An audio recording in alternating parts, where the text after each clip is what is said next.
En bahalı spiral mı yoksa en uygun spiral mı? Gəlin spirallar haqqında qısa danışaq. Spirallar iki cürdür: metal spirallar və hormonal spirallar. Metal spirallar öz aralarında mis, gümüş və qızıl olaraq da 3 qrupa bölünür. Bunlardan hansını tərcih edirik?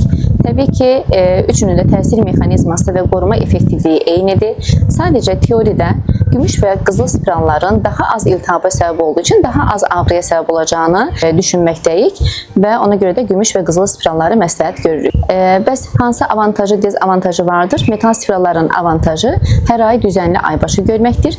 Dezavantajı isə pasiyentin aybaşı ağrısının bir miqdar qanamasının və ağrısının bir miqdar çox olmağıdır. Bəs hormonal spirallar nədir? Hormonal spirallar adı üstündə müalicəvi məqsədlə istifadə olunan progesteron tərkibli spirallardır.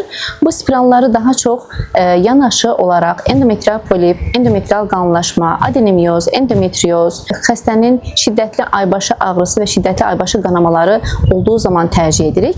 Qoruyuculuğu metal spirallara görə daha üstündür. Dezavantajı isə menstruasiyanın düzənsiz olması və ara ləkələnmələrdir. Ümumiyyətlə biz pasiyentə spiral seçdiyimiz zaman fərdi yanaşma edirik. Hər xəstəyə ən bahalı deyil, ən uyğun seçimi tərcih edirik.